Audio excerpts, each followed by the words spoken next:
le premier axe de notre colloque, axe consacré à l'Égypte, avec deux communications. Et une première communication donc, de la part de Christian Canuyer, qui était professeur donc, à la faculté de théologie de Lille, en histoire des Églises orientales et en langue copte. C'est un éminent coptisant. Ceux qui le connaissent, enseignant à l'Institut chrétien d'Orient à Paris et président de la Société royale belge d'études orientales, directeur également de Solidarité Orient. Je dois oublier peut-être d'autres de ces nombreuses distinctions, mais je crois que cela suffira. Et nous sommes absolument honorés, ravis qu'une telle personnalité soit parmi nous aujourd'hui. Et je le remercie chaleureusement. Et Monsieur Christian Canuet nous propose aujourd'hui une communication intitulée « À propos de la mer Rouge » dans les versions coptes d'Exode 13, 14. Je vous remercie, je vous laisse la parole. Merci beaucoup. Alors oui, mon intervention va porter sur un cas très précis où l'on voit que les traducteurs coptes de la Bible, s'agissant d'un récit qui concerne l'Égypte, il n'en manque pas dans l'Ancien Testament, sont attentifs à la crédibilité du texte biblique dès lors que la version grecque leur semble en porte-à-faux avec la réalité égyptienne contextuelle. C'est d'ailleurs quelque chose qu'on remarque déjà dans le travail des traducteurs juifs de la Septante travaillant en Égypte, notamment s'agissant du traitement du nom de Moïse, qui ne pouvait pas, sous sa forme hébraïque Moshe, correspondre à l'interprétation étiologique sauver des eaux, et donc ils ont bricolé une autre forme du nom de Moïse, Moïses, s'accordant plus ou moins de façon bancale à la langue égyptienne. Le passage en question, c'est donc le Exode 13-14, c'est le fameux épisode du passage de la mer Rouge.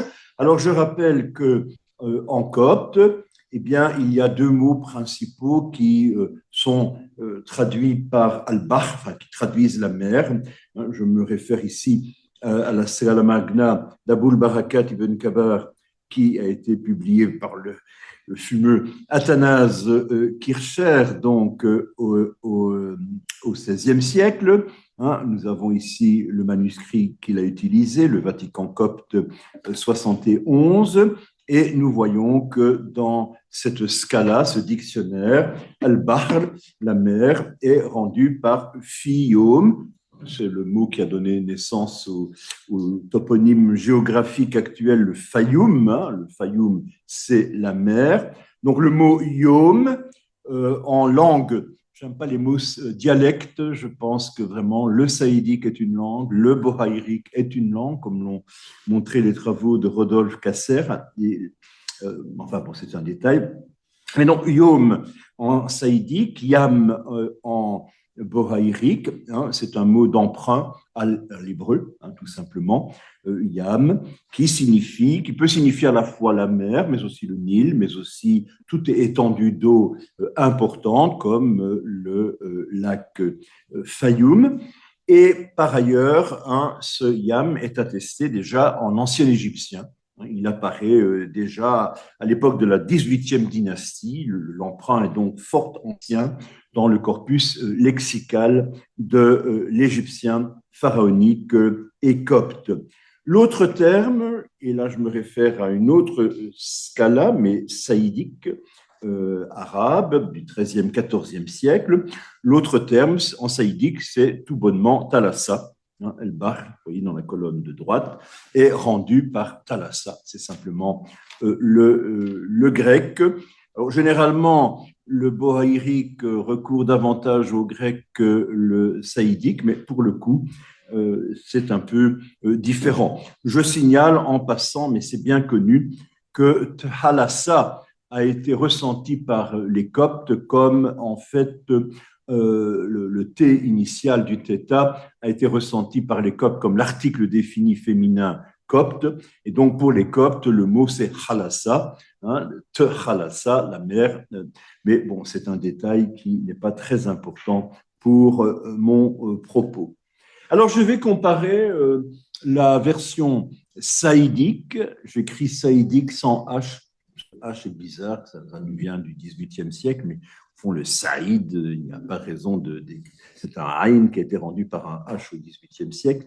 Donc, la version saïdique, je vais simplement prendre celle de Horner, la publication dont on se sert habituellement, qui a des défauts, mais enfin qui est fonctionnelle. Pour ce qui est du texte bohaïrique, je vais travailler à partir de l'ancien manuscrit copte 1 de la Bibliothèque nationale de France à Paris, qui est donc une version bohaïrique copiée par Michael Ibn Ibrahim au XVe siècle et qui est un beau manuscrit. Alors je prends Exode 13, versets 17-18. Quand Pharaon a laissé partir le peuple d'Égypte, Dieu ne leur fit point prendre la route du pays des Philistins, c'est la route côtière vers la Palestine, qui est pourtant la plus courte. Dieu se dit en effet, s'il doit affronter un combat, le peuple pourrait regretter son départ et retourner en Égypte. Alors Dieu fit faire au peuple un détour par le désert du côté de, en hébreu, la Yam Souf, ce que l'on traduit généralement par la mer des roseaux, sachant que le toponyme Tchouf existe en égyptien ancien. Il y a une région à l'est du delta du Nil qui, dans le corpus hiéroglyphique, porte ce nom de Tchoufi, Tchouf ou Tchoufi. Probablement que ça correspond à cela. Alors, allez savoir pourquoi les Grecs ont traduit ça par, enfin, les traducteurs grecs de la Septante ont traduit ça par Érythran Talassan, donc la mer rouge, la mer Érythrée, qui finira par donner son nom à la République actuelle d'Érythrée. Il n'y a pas d'explication absolument convaincante. J'en ai une pour ma part. Je crois qu'en fait, c'est la mer d'Édom, la mer d'Idumée, la mer qui voisine l'Idumée, sachant que Édom, ça veut dire rouge. En hébreu, c'est la mer du pays rouge. La mer, je pense que c'est l'explication la plus plausible et pas du tout la couleur rouge des coraux de la mer rouge. D'ailleurs, la mer rouge est étonnamment très bleue.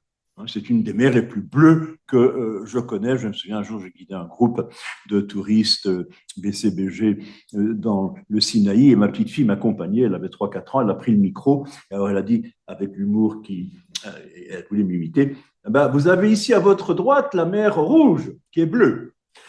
Oui, parce que la mer Rouge n'a rien de rouge. Alors, ce qui est intéressant, donc, c'est que la version copte saïdique de la Bible, vous l'avez à droite, parle de Et Erythréat Tchalassa, donc c'est un calque du grec, mais la version bohaïrique, donc le manuscrit de Paris, nous parle de Fiom en Shari, la mer de Shari. C'est quand même quelque chose de très différent. D'abord, il y a le choix du terme plus égyptien, depuis la 18e siècle utilisé, Fiom. Et puis, il y a, avec le génitif d'identité, Shari, terme sur lequel, depuis longtemps, on s'interroge.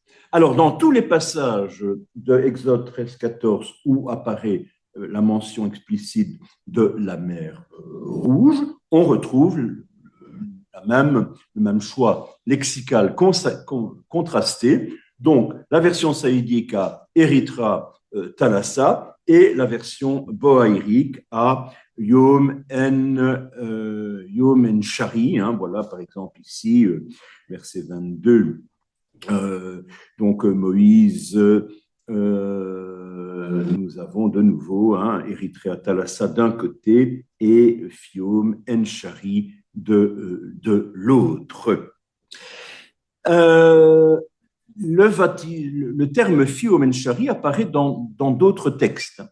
Par exemple, nous avons ici une scala donc contenue dans le Vatican copte 71, où il est indiqué, on est au XIIIe siècle également, Al-Bahr el-Ahmar, Fiom en Shari, en Bohaïrik, et non pas Érythréa Thalassa. Dans le martyre de Saint Épima, donc un martyr de l'époque de Dioclétien, on dit que Dioclétien a nourri dans son cœur beaucoup de haine qui lui ont été suggérées par Dieu, de même que Dieu a endurci Pharaon jusqu'à ce qu'il persécute le peuple d'Israël pour sa propre perte dans la mer. Il y a une petite variante là, dans la mer de Shairi. Vous voyez à l'avant-dernière ligne, Fiom en Shairi, un petit iota en plus entre le A et le R, Shari, Shairi. On s'est interrogé depuis longtemps sur l'origine de cette désignation toponymique. Déjà, le lexique de Perron, hein, du 19e, voilà, enregistre Shairi, hein, ou ville de l'Égypte du Delta, aujourd'hui Mahalet el-Akbar. Et puis, il note également Shairi, hein, et il renvoie à donc, le terme qui est utilisé dans le chapitre de l'Exode, en Bohaïrik, pour désigner donc la mer Rouge. Si on regarde la scala de Kircher que j'ai déjà évoquée, alors Kircher enregistre deux mots coptes shairi, avec l'article défini, tishairi. L'un signifie le lit, kubilé, l'autre le camp de l'armée, le campement, castra, exercitus.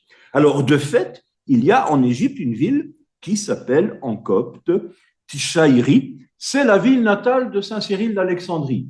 Nous disent, on parlait tout à l'heure de donc en fait, Champollion le Jeune, c'est que Champollion le Jeune, très, très jeune, hein, en 1814, publie un aperçu de la géographie de l'Égypte, mais qu'il avait compilé alors qu'il avait quoi, 16-17 ans et qu'il travaillait donc à Grenoble.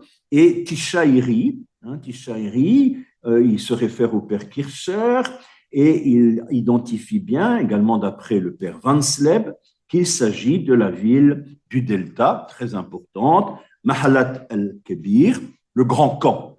C'est sans doute, il y a beaucoup de Mahalat en Égypte qui renvoient à des campements de l'époque musulmane primitive, hein, des campements de l'armée arabe, donc à l'ouest de Sébennytos, de Samanout.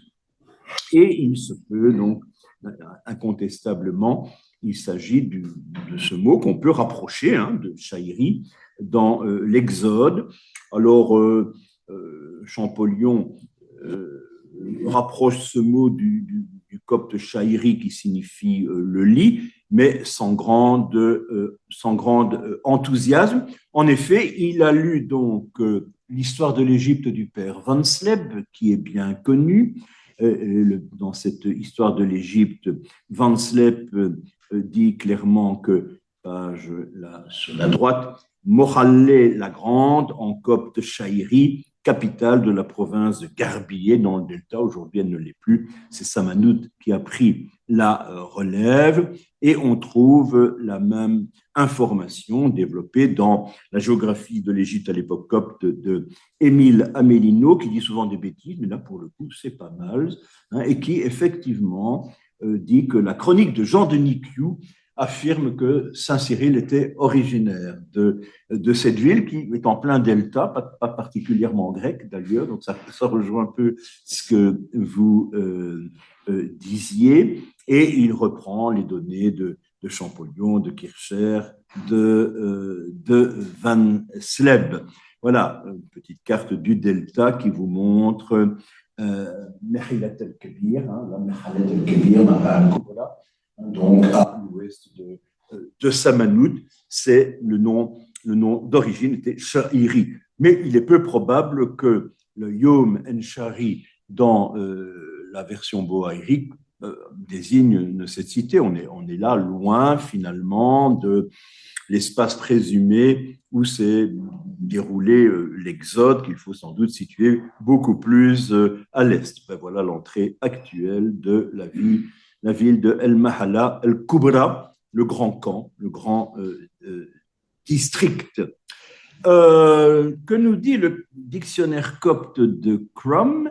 Eh bien, qu'effectivement, il y a un verbe en copte, ou plutôt un substantif, mais également un verbe qui signifie la couche, le lit, la cohabitation, le drap de lit en laine également. Et on a été tenté Champollion l'a fait lui-même, de rapprocher ça du nom de Yom En-Shari, mais avouez que ce n'est pas très convaincant. Alors, Peyron est assez développé. Il nous dit qu'il y avait aussi, selon Théophraste, le grand botaniste du IVe siècle avant notre ère, il y avait aussi une plante qui croissait dans la vallée du Nil et que Théophraste appelle le saris.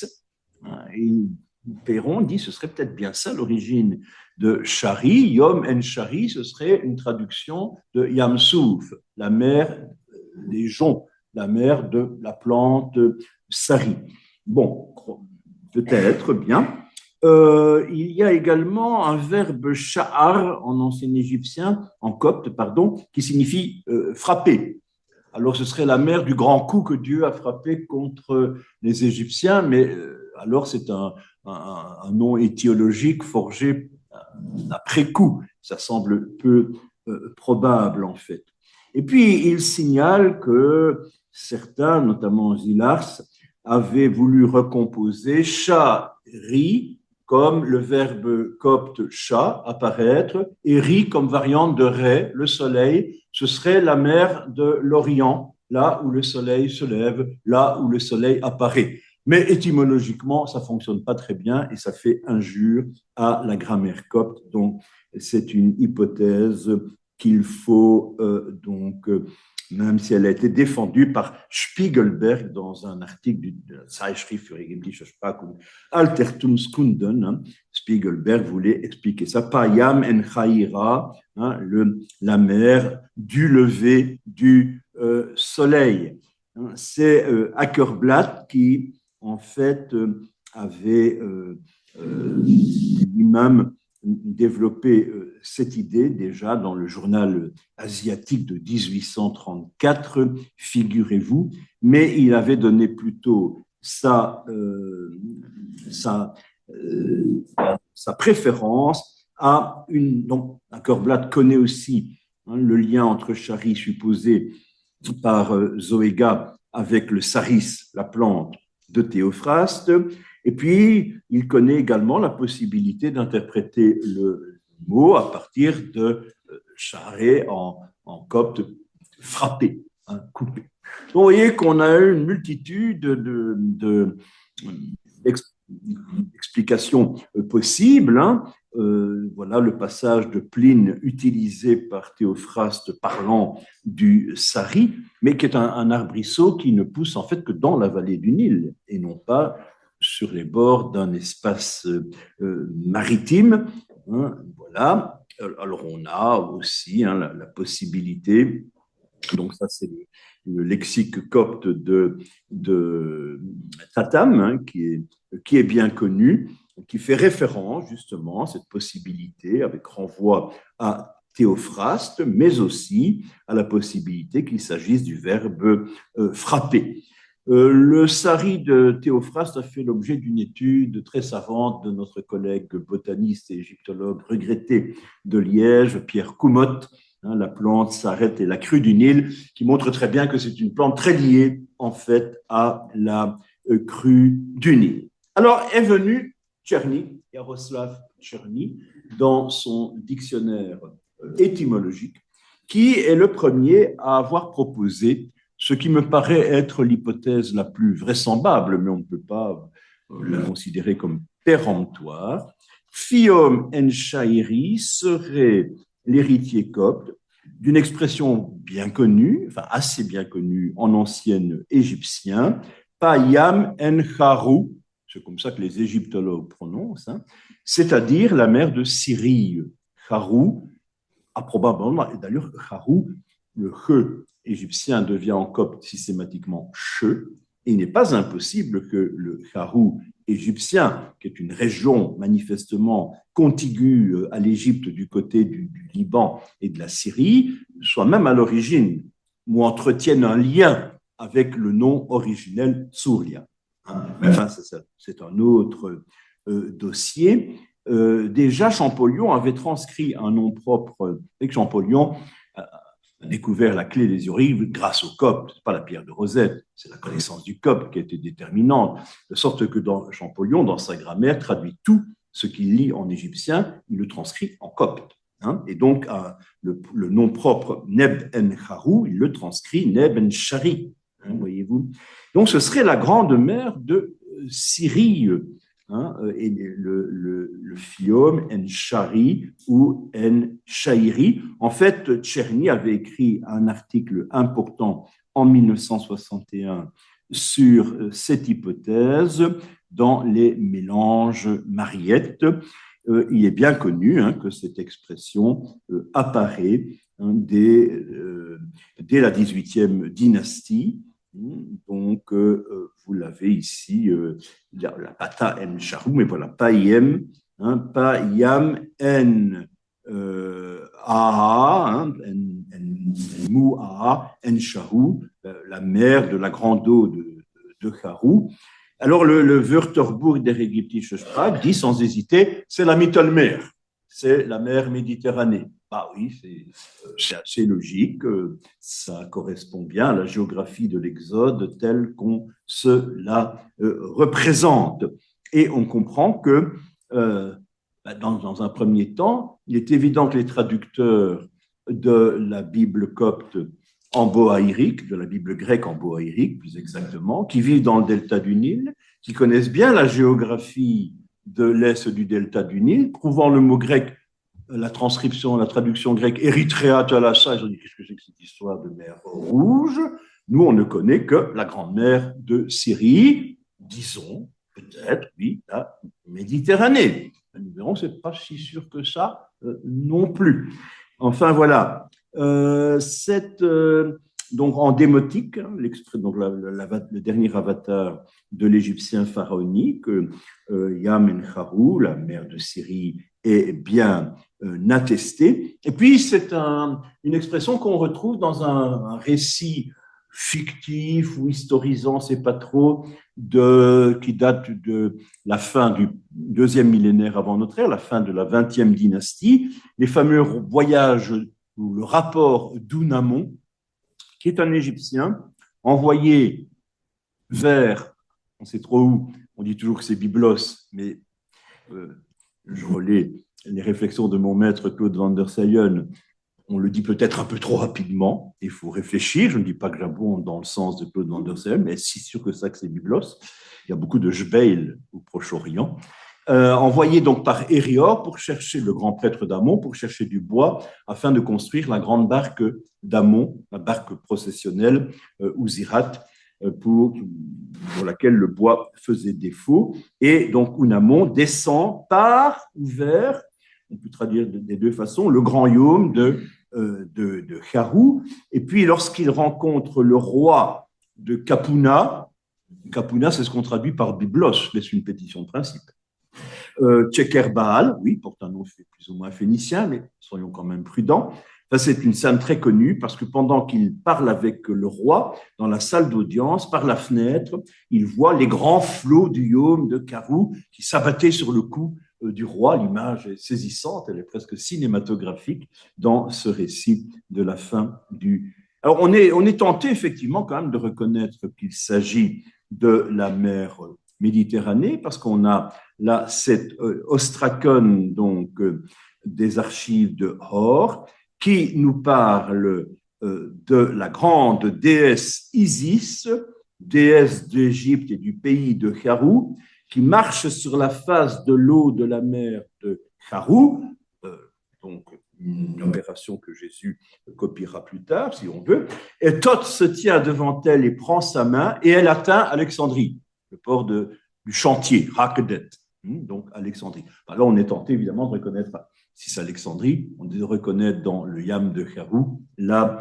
Méditerranée, c'est très probable. Et c'est donc dans ce sens-là que concluait Tcherny. Et Tcherny, très justement, et c'est sur ça que je voudrais insister ici, donc, voit bien que le choix lexical de Yom de Shari plutôt que Erythra Thalassa, dans le chef d'un traducteur, le boïrique, c'est la langue essentiellement du delta, qui va être adoptée au Moyen-Âge par les patriarches d'Alexandrie, parce que pour la plupart, ils venaient des couvents du Wadi Natroun, dans le delta. Pour un traducteur du delta, Erythréa Thalassa, c'était une aberration. Donc, ça ne correspondait à rien de ce qu'il connaissait. Il connaissait le Yom en Shari, c'est-à-dire donc un espace à l'est sans doute de l'Égypte vers Shari, vers la Syrie. C'est en soi très intéressant. Et on peut, j'ai par exemple beaucoup étudié les traductions coptes du récit de Joseph dans la Bible, c'est un récit typiquement égyptien, il y a des démarches du même type, c'est-à-dire que le traducteur veut quand même que le texte sacré soit crédible, et quand les traducteurs grecs traduisent de façon bête, non accordée à la réalité égyptienne, ils corrigent.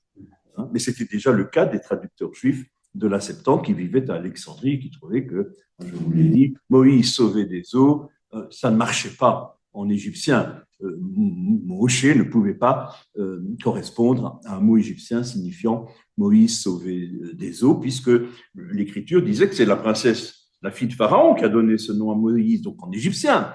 Mais en égyptien, ça ne connaît pas. Donc on a inventé Mou Ujai, qui a donné Moïse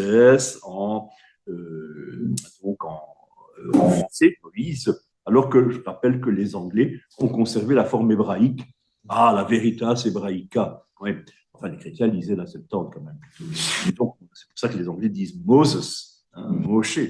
Nous disons Moïse, parce que nous sommes sensibles à la correction qu'ont apporté les traducteurs de la Septante. Tout cela est très intéressant. Maintenant, je voudrais signaler ici quand même que si on regarde la géographie de l'Est de l'Égypte, la Méditerranée, c'est quand même un peu loin des événements censés s'être passés à l'époque de Moïse. Et on sait que si Exode il y a eu, ce dont je doute, il a dû plutôt avoir eu comme contexte non pas la mer Rouge, ni la Méditerranée, mais le lac Timsa ou les lacs amers, qui évidemment sont en réalité accessibles depuis l'Égypte par ce qu'on appelle le Wadi Tumilat, une grande vallée, mais qui à l'époque pharaonique pouvait à l'occasion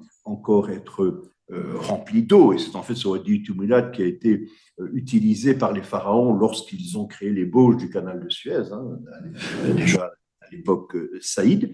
Et je signale tout de même que les études de Claude van der Steyen sur Wadjour, mais aussi sur le rapport d'Ounamon, études non reçues, parce que Claude van der Steyen est un provocateur qui osait dire des choses contraires au dogme, et le monde scientifique est très dogmatique, en fait.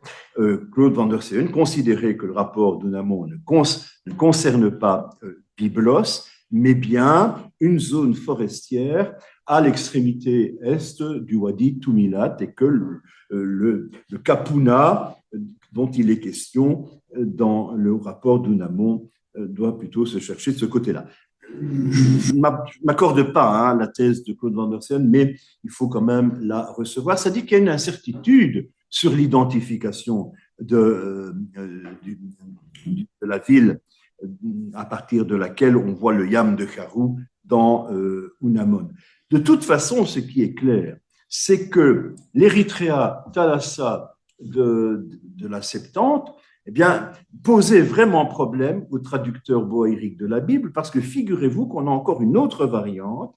Il y a certains donc manuscrits bohaïriques qui rendent Érythréa Thalassa, et je vais terminer par là, non pas par Fiom en Shari ou Fiom en Shairi, mais par Fiom en Kach, Fiom en Chach. Alors, qu'est-ce que c'est que ce Chach? il y a plusieurs, hein, voilà, encore ici dans Deutéronome 1.1. J'ai oublié de noter l'identification du manuscrit boérique, mais ce sera dans la publication. On a Fiom en Chach. Alors, qu'est-ce que c'est que ce Chach? Il n'y a qu'un mot copte qui corresponde à cela. C'est un mot qui vient de l'ancien égyptien her, que les égyptologues traduisent, mais à tort, par million. Ça veut dire beaucoup, beaucoup, beaucoup, beaucoup. Hein, c'est d'ailleurs déterminé par les deux mains du bonhomme qui disent on ne peut pas compter, quoi. C'est une multitude, une légion. Donc, c'est la mère d'une multitude. On peut imaginer la multitude des soldats de Pharaon tombés, mais je n'en sais rien. Ça n'est pas élucidé. Mais cette variante elle-même, par rapport à celle que nous avons explorée, Yom el-Shari, montre le grand embarras des traducteurs coptes et surtout leur volonté de contextualiser leur traduction, je crois pour rendre le texte sacré crédible, hein, parce que pour un Égyptien, parler d'Érythréa Thalassa, ça semblait être une forgerie assez fantaisiste et peu pertinente, et elle l'est, puisque nous ne savons toujours pas pourquoi exactement, avec certitude, les traducteurs de la Septante ont traduit Yam Souf par la mer Rouge. On voit que là, ici, ce n'est pas une représentation, mais ce syntagme nominal qui, finalement, a traversé, on voit la profondeur de la transmission de ce Fiom en-Shari. Donc, c'est vraiment tout à fait intéressant de voir le destin de ce lexème. Donc, vraiment très, très intéressant. Évidemment, j'ouvre la séance de questions. Je propose aux auditeurs, voilà. Si vous avez une question, plusieurs questions, des remarques. J'ai une question. Oui, bien sûr. En fait, merci pour votre exposé, pour ça. Ma question au niveau lorsqu'on regarde la carte de l'Exode, suivant le Moyen-Orient ancien ou suivant le parcours biblique sur l'événement de l'Exode, on voit bien la mer Rouge se trouve au sud de la péninsule arabique.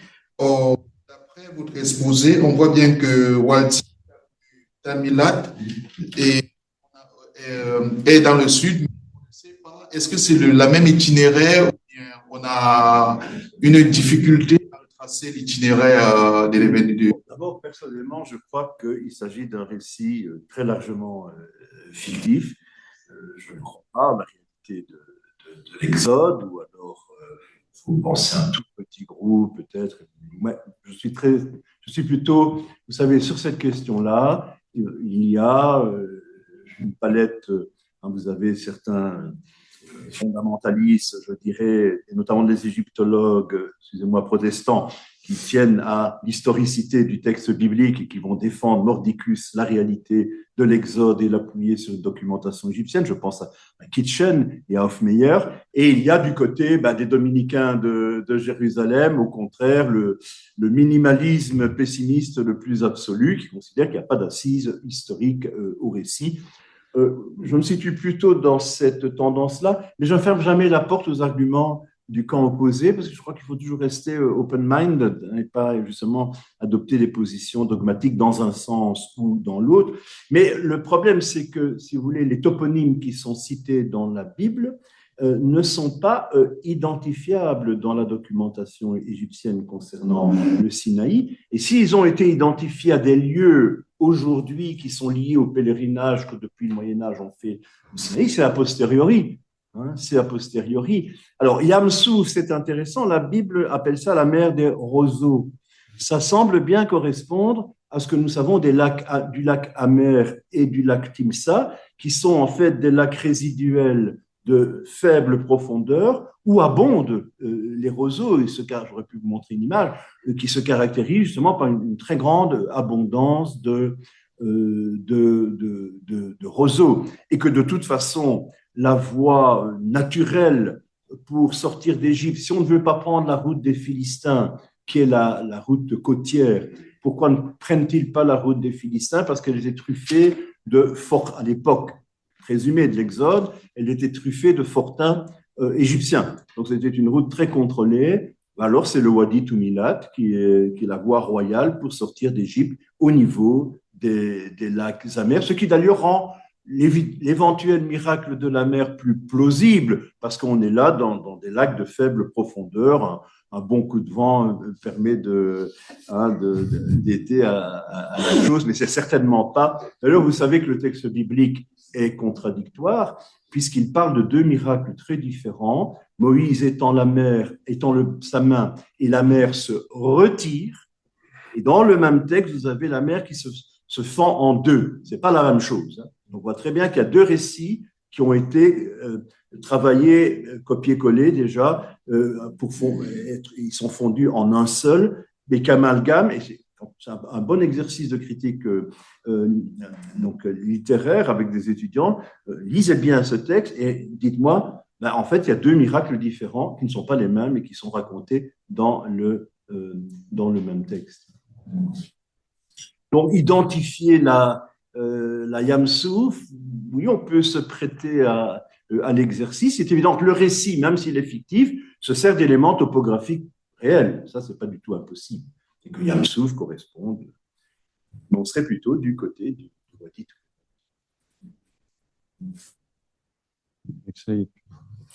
Merci beaucoup pour cette conférence très passionnante. En fait, moi, j'ai une petite question de précision. Vous avez mentionné qu'il y a Fiom Enchari et Fiom Enchar. Est-ce que c'est dans les mêmes manuscrits que... Non. Voilà. Donc, ça rejoint ce que vous disiez. Il y a des choix vraiment qui témoignent d'une activité spécifique de tel ou tel traducteur. Ce n'est pas dans le même manuscrit. J'ai oublié de noter le manuscrit où apparaît Fiom Enchari. C'est-à-dire qu'il y a des manuscrits où Fiom Enchari est remplacé... Voilà. C'est ça. Ce qui est intéressant sur le processus de traduction. Sujet. Existerait-il d'autres supports que les supports écrits, écrits, papierie, qui indiqueraient les différentes variantes ou possibilités des toponymies sur des bâtiments, sur d'autres types d'ouvrages, sur des ouvrages artistiques? Le problème, c'est que nous avons une documentation toponymique, par exemple, s'agissant de la documentation égyptienne ancienne, hiéroglyphique, extrêmement importante sur les monuments, les annales des rois, les campagnes. Mais et c'était un des avantages de Claude van der Saaien, l'identification des toponymes, en général, aujourd'hui encore, les égyptologues, majoritairement, suivent les identifications qui ont été proposées au temps pionnier de l'égyptologie au XIXe siècle. Et une fois que ça a été dit au XIXe siècle, on répète les mêmes choses tout le temps. C'est la loi de la moindre fatigue, sauf quand il y a quelques hurluberlus provocateurs qui sont mal reçus par la communauté scientifique, qui osent proposer des choses différentes et qui sont maintenant exclus évidemment de cette idiotie des peer reviews, n'est-ce pas, comme si l'avis de la majorité prévalait sur l'audace des chercheurs novateurs. À ce compte-là, Champollion n'aurait jamais pu rien publier puisqu'il avait contre lui Sylvestre de Sacy et la majorité des grands bonzes de son temps. Donc, je suis contre cette dictature de la majorité aujourd'hui parce que je remarque notamment sur ces questions de toponymie, on répète toujours les mêmes choses. Mais la toponymie est un des domaines extrêmement compliqués des sciences de l'Antiquité, parce qu'il est toujours bien difficile. Prenons un exemple, les aventures de Sinoué, donc ce personnage qui quitte la cour d'Égypte parce qu'il est témoin de l'assassinat du roi Amenemhat Ier, pardon, et il se réfugie dans une région qui s'appelle le Reletenu. Aujourd'hui, Claude van der Saaien a dit, mais le Reletenu, est-ce que ce n'était pas tout simplement, puisque le R égyptien est souvent un L, le Litani, le fleuve Litani au sud du Liban. C'était très intéressant. Personne avant lui n'avait proposé cette hypothèse. On s'en tient toujours. Retenu, Syrie du Sud. C'est très vague. Vous comprenez, la toponymie est fascinante de ce point de vue-là, mais elle posait probablement déjà beaucoup de problèmes aux anciens, puisqu'on voit toute cette hésitation, Yam-Souf, Erythra Thalassa et Yom Enchairi. Très bien. Bien, merci beaucoup. Merci beaucoup, Monsieur Christian Canuet, pour cette communication.